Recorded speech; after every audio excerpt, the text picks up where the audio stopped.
Our final keynote was born and raised in Amsterdam and is a resilient entrepreneur with more than 20 years of experience in managing a plethora of businesses. She's built her career in advertising industry, started out as an office assistant, and climbed her way up, becoming a managing director within as little as 10 years. Her resilience and drive serve as an inspiration, and today she talks about success, an elusive concept we all define very differently, but also all strive towards. Bojana, thank you, and the stage is yours. Thank you. Who's going to help me with the slides? So I'm just saying next slide. Hey guys, I'm closing this great event of 3 days, and I hope to bring something additional in everything you heard and learned about the last few days. I'm Bojana Duovski, mover and shaker. And what does this mean? This means that I'm always busy with challenging the status quo, because I always try to challenge people and to bring awareness in a way. And I will tell you more about it. And today I will talk about Pay It Forward to Success, because I heard also last night, it's all about paying it forward and giving it to someone else, what you know or what you learned, your life lessons. And I haven't been before in Sarajevo. And walking through the streets the last 2 days, I noticed something. And I want to challenge you on this one. And that is that nobody is making eye contact with each other. It's really interesting, because if we want to pay it forward, we have to make a connection. And it starts with looking each other in the eye. So I want to ask you to be aware of that and start with that connection. And smile, because I see two little smiles in the streets. So this is the first thing I want to give you. I've been born and raised in Amsterdam. And I'm originally, my father's from Montenegro. My mom is from Bosnia. And next slide, please. What are you going to gain from this today? So I want to give you that. I hope you will have some insights from my personal story and gain a different perspective. But also, I hope to inspire you, because Eddie challenged me like, okay, you have to bring some energy, so this is something I hope to inspire you with. Next slide, please. I'm going to tell you the story today about Pay It Forward through my own experience. I was a girl of 16 and finished high school at 17, I think, and didn't have the chance to study, because my parents obviously came from the Balkans. There were a lot of struggles there. And I didn't know what to do. And I thought, okay, let's contribute to the family and support where I can. And let's start to work and just forget about studying, because it's not doable.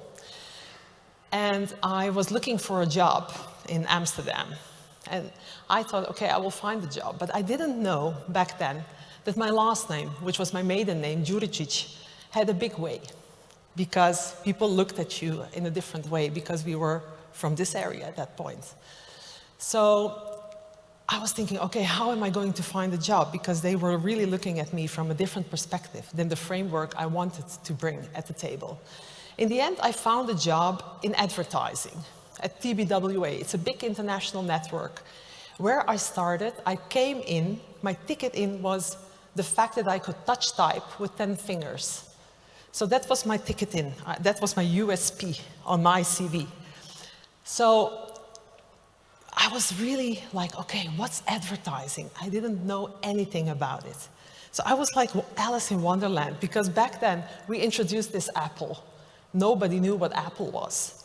And also it was an environment which was really unfamiliar to me, and with people with their words using like, okay, what are they talking about? But I survived very well, because I was observing, and my, let's say, survival mentality there was the fact that I was really looking at people and trying to remember their personal preferences. And listen to this. So I knew which coffee the director liked. I knew the name of the kids, of the colleagues. And I had little notes on their birthdays or whatever. And I had a boss, a manager, who was really a pain in the ass. But I learned a lot from her. I'm very thankful to her. And there I learned that you have to choose a manager who can help you to bring your potential further. Don't go for the company, don't go for the position, but the person who can help you. So, fast forward, 10 years later, I was managing director at BBDO. Without any marketing education, nothing. Just because I was there for my team, because I grew from whatever it is, account manager, project manager, or no, project manager, account manager, managing director, or advertising director, and then managing director. I was very good for my teams because I never cared about the position I was carrying. I hated business cards because what does it say about me? And there I chose actually to help people to reach their full potential. So everybody in my team was really, I looked at them like, okay, what can you do and what can you bring at the table, but how can I help you to reach your full potential? So that was always my way of managing my teams. Next slide, please. So the golden rule I had there was treat others as you want to be treated. And I don't know if you know this life philosophy, it's from Japan. It's kintsugi called. And I heard earlier you were talking about self-confidence, that you here need more self-confidence. But please, with self-confidence, also be open to make mistakes. Don't do everything perfect, because this is the philosophy. The flaws, they fill with gold, because flaws give you more insights. It richens you, actually. And if you are aware of yourself and all the flaws which come and accept yourself, you will end up quicker somewhere where your full potential is. So please, I want to make sure that you also are proud of yourself in every way. So the positives and the negatives.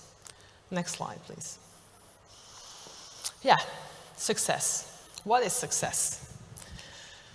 Is it the amount on your paycheck? Is it the position you're holding? Is it the way people look at you? What is success? Or is it the fact that you're happy with yourself and the way you look at life and people around you look at life? So with pay it forward, like giving someone else a good feeling or do something for someone else without expecting something back, is really something that creates a domino. Because you don't have to expect, if I do something for you, that you have to do something for me, but maybe you will do something for him. And that's really the effect that it's doing, the pay it forward. And what I saw yesterday also is that your alumni want to give back to your community. And this is exactly what we're talking about. Because when you have learned and gained whatever it is, you are also more open to give back. And there it comes, because if you are connecting with your environment, so also looking people in the eye and creating this positivity and flow, it's really like a little bomb, like it's going to really explode somewhere and make people happy. Next slide, please. So after 15 years of advertising, I was fed up. So I was managing director. And the fact that I came on this position was that I worked hard, and I heard also like working hard is not the way to go. Okay, I learned that. And with being managing director, I thought, yeah, you have to stop at the top. Because when you're there, the only way is down. So I said, okay, I'm going to stop here. I have seen it. It's not my world. I did well, learn a monkey a trick. I did the trick, and that's it. So then I said, okay, I want to become an entrepreneur. I wanted to challenge myself with something new. And I started a business called concierge services. I don't know if you're familiar with. It's in Amsterdam, it's called Concierge Amsterdam. And this is around, I think, 14 years ago. Because I was very much bothered by the bad service and hospitality in Amsterdam. They don't know this at all. And I was thinking, okay, how about these people who come to Amsterdam and want to have good services, hospitality? Maybe I can offer that. So I was looking in Paris, New York, London. They were all concierge services. So this was like a phenomenon which was there. And I thought, okay, let's start it in Amsterdam. Because it wasn't there. Because I like niche businesses. I always focus on something which is very small. And I started a company, and I was thinking, okay, how am I going to gain clients? So luckily, the name Concierge Amsterdam, I wasn't aware of, was a Google search. Because all the people who are actually looking for concierge services, they were Googling Concierge Services Amsterdam. And there I had a lot of requests at a certain point. And then I did the following trick. For half a year, I said I was sold out. I didn't have any clients. I said, yeah, we're very busy. I'm really sorry. Within half a year, we can help you. And this created scarcity. They were like, oh, this is something nice. So then I started really the business. And what I did here is actually all the rich and famous people who came to Amsterdam, we serviced. And in the end, because I did this until Corona, I will tell later about that downfall. Until Corona, we did big events. So all international events coming to Amsterdam, we did them because they wanted something special. And what we did here was actually create unique experiences. What I do is design experiences based on personal preferences. So actually the same what I did in advertising with remembering all these little details about the people, here I could actually earn big money with it. Next slide, please. So, if you build a business, from my perspective, my learnings, I want to share, it's trial and error. So make mistakes, get up, and do it again. And here, it's very important to learn, unlearn, but also relearn. Because sometimes you have to also, already what you know, relearn in a way. So be open to that. And don't go from here, go from here. Follow your gut feeling. I had many clients. They were throwing money, but if they didn't feel like a client for me, I said, no, I'm sorry. So this is really something, it's difficult, but at a certain point, it will bring you the clients or the employees or whatever you need that are matching you. And what I also did is create skill-based teams. I never, ever looked at a CV. I hate CVs. Why? I have two questions. What are you bringing? And what do you want to get from it? So what are you gaining? How can we help each other? The main question I asked through all my, let's say, career is how can I help? So here, it's always these two questions. What do you want from me, and what can I get from you? And there you make personal connections, because when I know what you want to gain at my company, then we can help each other. Next slide, please.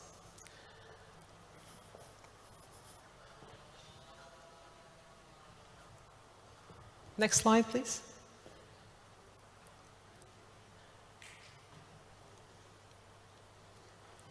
Okay.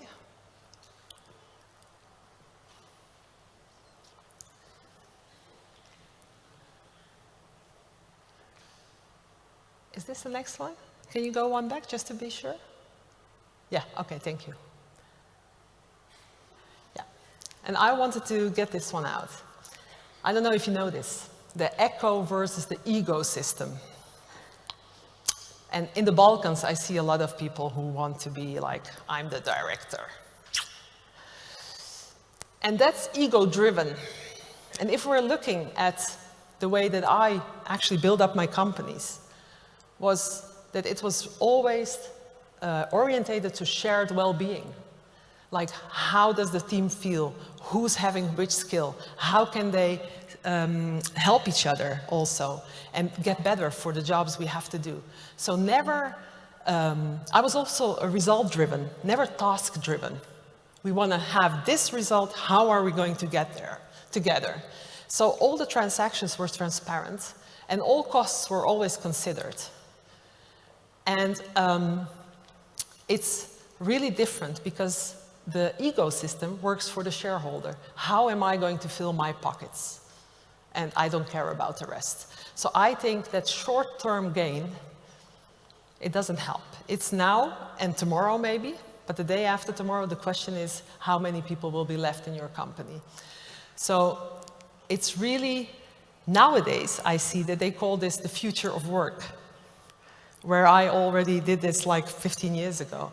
So it's interesting that this is something which is now presented like the future of work, but I think in our, let's say, mentality and how we are raised, that we can really quickly create the echo way of working.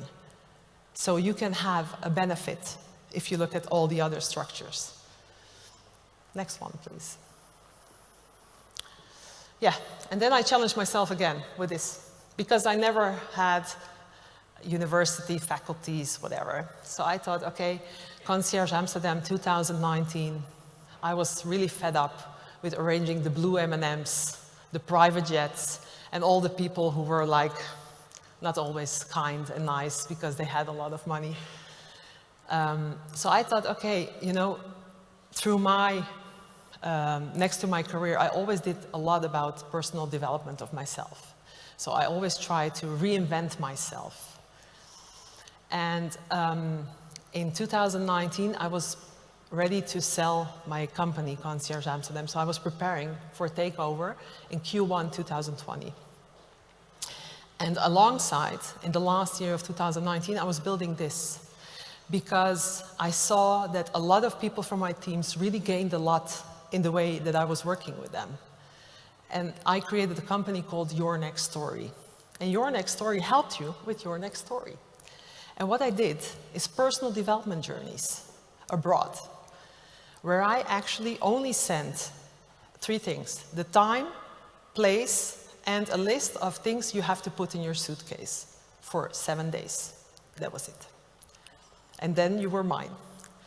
So what I did is have content during 7 days of personal development, but also a lot of sharing. It's interesting, all the people in the groups, different groups, they are now friends for life because they know each other from a very deep point of life. Even your parents, your brothers, sisters, and friends don't know those things about you because the program was so formed that you had questions you never thought about. And then you were like, okay, let's share this in the group. But what I also did is, because I'm doing this experience design, I thought, okay, the surroundings have to emphasize the process the people are in to get the most out of it.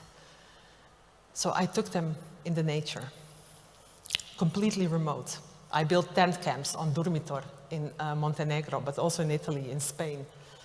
And the whole flow was transforming them within a week. And it's so interesting to see because there were a lot of young people like you. And all of them were a 2.0 version of themselves at a certain point because things are clicking. And still now, years after, I'm getting like little notes or messages like, hey, now I understand that time on that mountain, that reflection I had, now I understand what that means. And that's really also a way of paying forward. Like I gave them a journey, something unique, and after years it comes back. So this is the way I always look at life and people.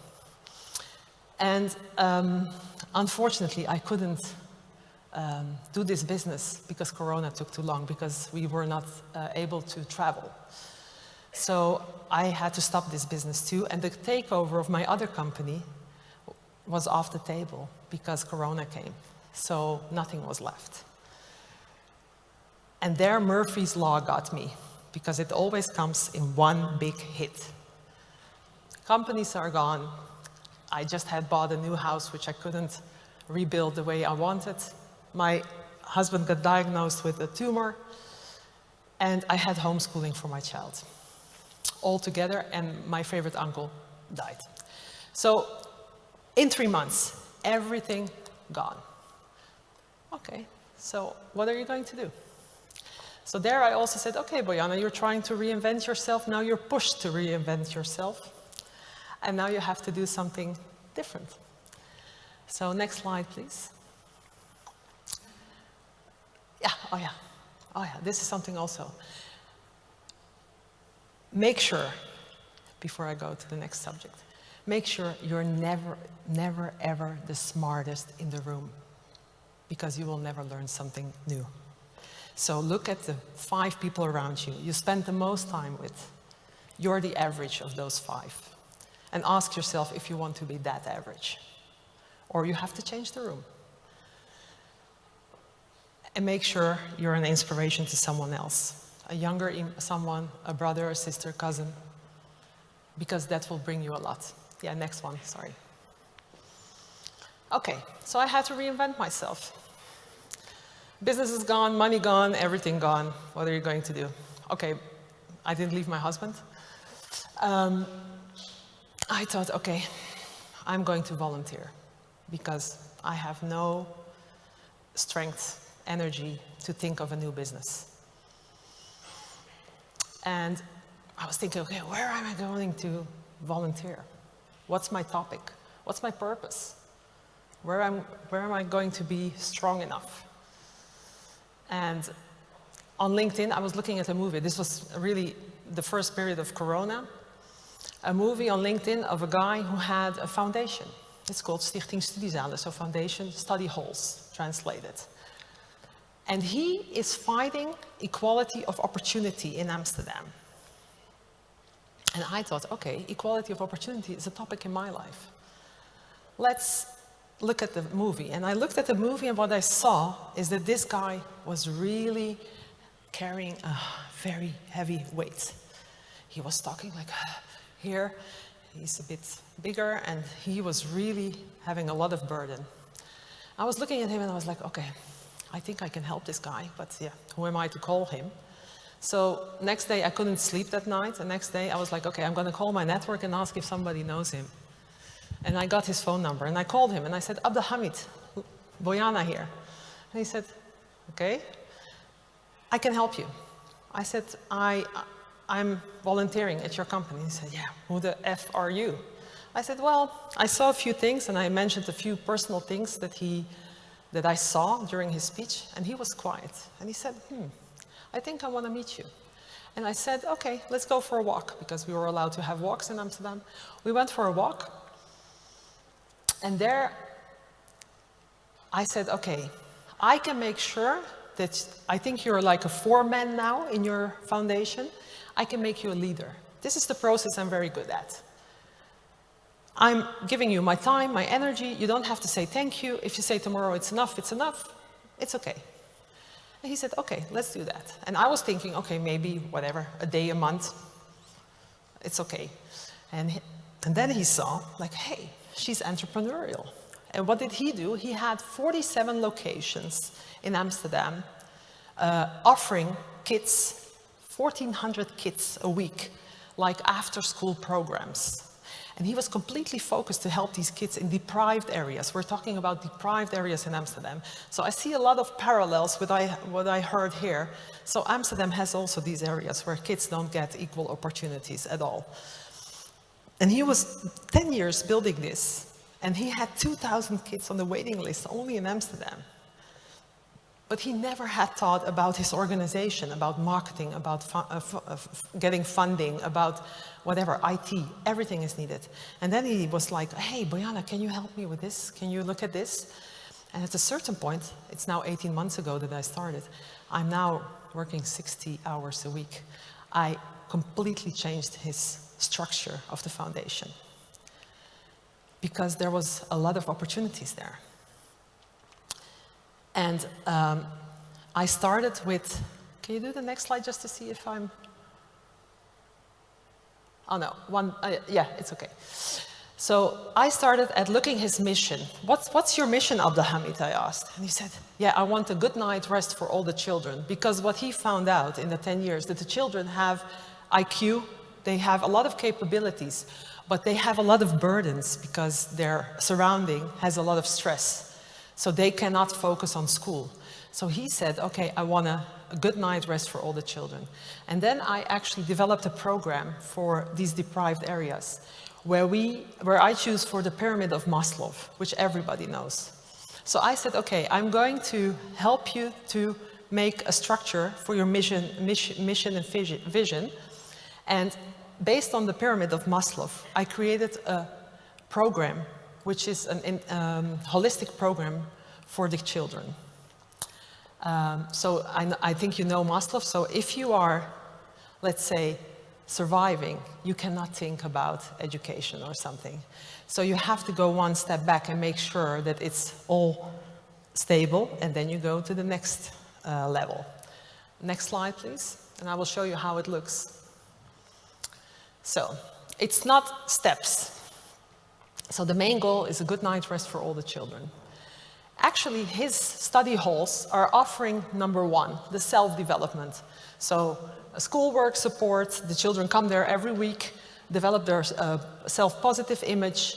They think, soft skills are learned there, and all the things that they don't get in school, because in these deprived areas they don't have enough teachers, they don't get attention, and at home, unfortunately, the parents are consumed with surviving every day, and most of the time they also don't speak the language and don't know the system. So it's really difficult. But in some cases, you have to go back, so one step back in the pyramid of Maslow, because they are hungry when they come to school in the morning. So you have to make sure that they have enough food. So we started a supermarket in the most deprived area, the most scary area in Amsterdam, where they can have free stuff in the supermarket. And also talking about hygiene, because we actually smell the poverty in these study halls. So we help them with that, clothing, care, and also shelter sometimes, because they live in very small houses with too many of them. This said, then I was looking at, okay, how can I make this a sustainable model in terms of finances? So I was calling my network and I said, okay, I'm doing this, how can you help me? Because financially, this wasn't a strong foundation.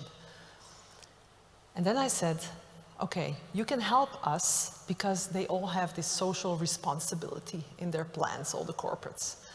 You can help us with broadening the horizon and positive perspective of the children. And what we do there is, because most of the time they didn't get out of their area where they live. This is the only thing they know. So we broaden their horizons, they discover new worlds, new topics, because it's not only poverty about finances, it's also the way they speak, what they know, who are their role models. So we make a whole new program for them, which is also divided in 5 categories. And everything we do is from their wishes. So it's all programmed based on their needs. It's not something we thought like, okay, this is a nice topic. No, we are asking them what's needed. And then at a certain point, they are ready to look at perspective. We make sure they get internships, good CVs, nice LinkedIn profiles, and also everything they do with our programs, they get a certification to make them feel more and stronger. And in everything we do, we nurture pay it forward. So we actually make sure that they also give back their lessons, their life lessons to a younger someone. So everything is, and I'm sure that within a few years, this will be like a self-sustainable model in these deprived areas, because they will help each other. And, oh yeah, about the partnerships. So, next slide, I think.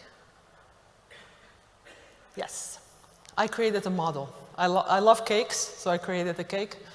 I thought of this model, the 5M model for corporate social responsibility.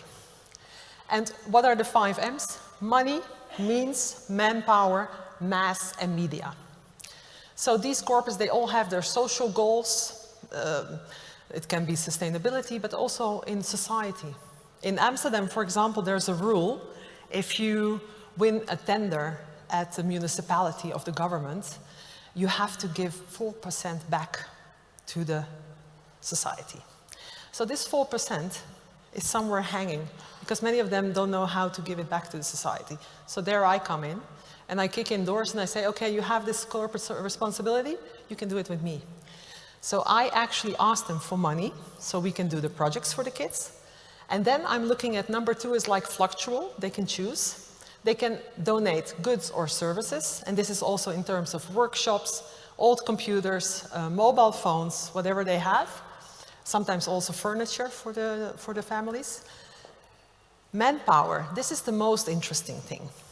Because in corporates, most of the time, their employees can add, they do some volunteer for X hours a year. And there I'm asking them to contribute in our foundation. And of course, it's nice to go to the zoo or whatever with the kids or to a company to visit. But what I like here is, for example, Deloitte, the consultants, they cost a shitload. I cannot pay them. So I actually make requests for them to create business models for me, for the foundation. So there I'm also looking at, okay, what can they bring at the table? And within 18 months, I gained 23 partnerships with big corporates. And then we're looking at networks, because I'm asking them, okay, you're sitting here, you're the CEO of Deloitte, which CEO do you know more, and can I get a seat at the table? And there it goes like oil. Yes, I know, I have 2 minutes more. And in the end, what I disliked when I came in this foundation is the fact that these, let's say, directors often go on a picture with a kid, showing like how good they are doing in society, and this picture is posted somewhere. So I said, okay, this is not allowed anymore. You're not here for that PR moment, but let's do shared PR from the content side. What did we bring together? And not only the picture with a poor child, in a way. Next slide, please. Okay, I'm almost done. I'm sorry that I had some more time. Key takeaways, I want to go through it just quickly for you. Success is more than a job. Choose the right manager, please. And your network is your net worth, because I didn't have anything in life, but I created my network. And that's something which helped me a lot. So if you don't have this certificate, diploma, whatever, make sure you have the right network. Build a skill-based passport, because I think it's really good to know what your skills are and bring those at the table. Be a role model to someone else, and please give to receive. It really works like that, pay it forward, and create your tribe. So I was talking about a room. Make sure you have the right tribe around you. Next slide, please, and I'm done. Thank you very much.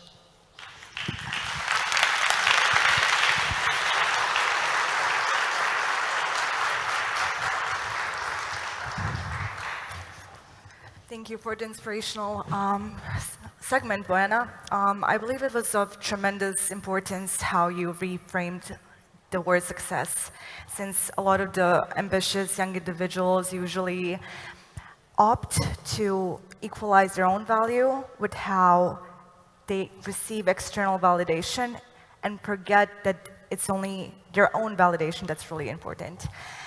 So I would like to now open up the Q&A. We have 12 minutes, so let's try 2-3 questions maybe.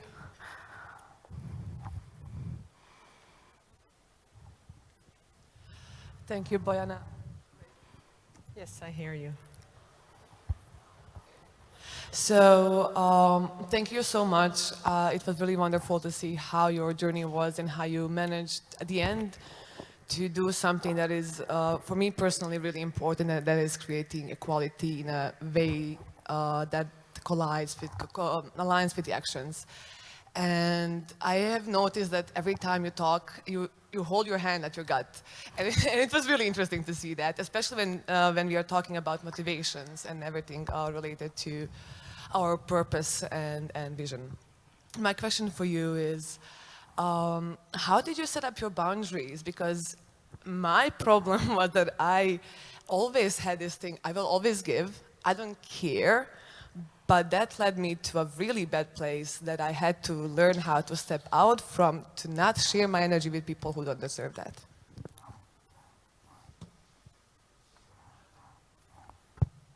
Hello? Can you, oh, thank you. Hey, good question, thank you very much.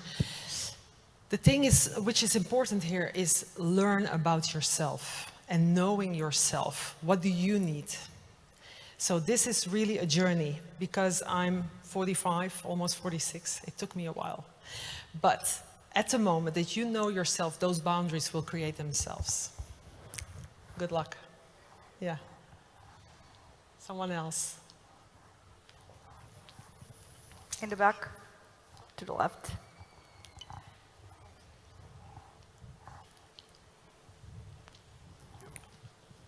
Hello.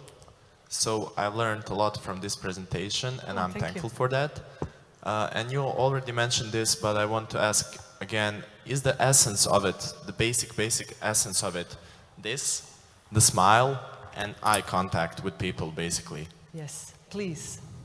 You can make a difference in the street society with this, because someone will smile back at you and make your day. I tried that, it doesn't work. Then we have to walk together. I guess. Thank you.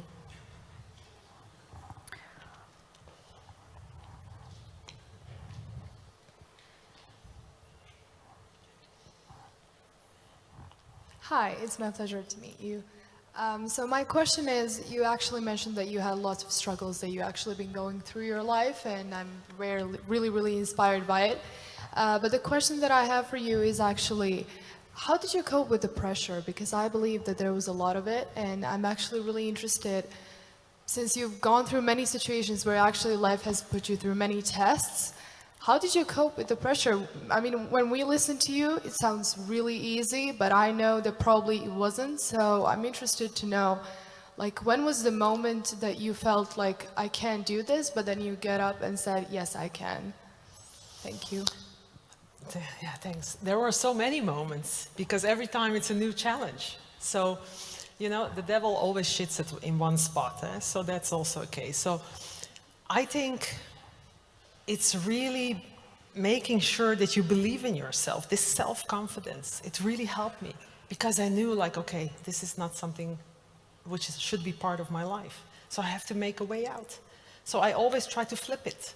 For me, the glass is always half full. I always look like, okay, you said no, or this is not possible. What is possible?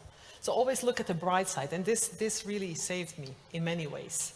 And I'm very thankful for it. So I'm not here like, okay, poor little me. No, I'm very thankful for the lessons I had. Thank you so much. You're welcome. Okay, more? Eddie? Eddie, my friend.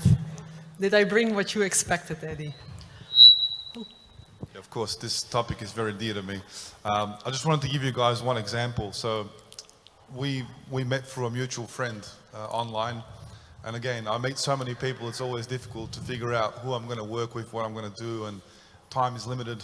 You know, there's only so many hours a day you can work, and you have to sleep a little bit occasionally as well. So, but one interesting fact is that the connections that you make here today and the connections that you will make in the following few years, and perhaps the connections that you've made up until this day, you never know when you will reconnect with someone at some point. I actually have too many stories to tell, but I'm not going to hog the microphone for that long. I've met a lot of young people here today that I haven't had a chance to meet before. And it's incredible how in a matter of years, sometimes months, what seemed like an impossible mission for a young person all of a sudden became an incredible success. And you know who I'm talking about in this room, and I'm sure you've got your own story. But I just wanted to give you an example of Bojana and myself in our conversation that happened a few years ago now. Yeah. Came back around, and Bojana just surprisingly dropped in a couple of weeks ago and said, hey Eddie, this conference looks really great, but let me introduce you to someone who's very dear to me, Kum. Yes, right? my Kum. Yeah, my Kum, who happens to be the CEO of Banja Lučka Pivara, right? And you do know we had Banja Lučka Pivara here supporting this event. So what happened was, inadvertently, by answering this message from Bojana and having a chat to her, it just happened to be that I was told that Sarajevska Pivara denied us sponsorship, and In that moment, Bojana reached out to me just saying, hey, let me just randomly introduce you to my kum, who happens to be the CEO of Benelux Pivota. So the purpose of my comment here is really to say that you never know what conversation may lead to what outcome. And I think the comment from Bojana about throwing that smile and saying hello to someone, like many of you have done with me today, because it's hard to remember all of your faces. You may get rejected, as the young gentleman said in the past at the back over there. Someone may not smile back, someone may not be positive. But if you do it a couple of times, someone will. And you just don't know where that smile and where that conversation will lead. For many of you, sometimes it seems impossible, but it can lead to amazing outcomes. So I just wanted to highlight how important Bojana's comment was in regards to that. So Bojana, thank you very much for being here with us as well. Really appreciate it. Thank you. Thank you very much.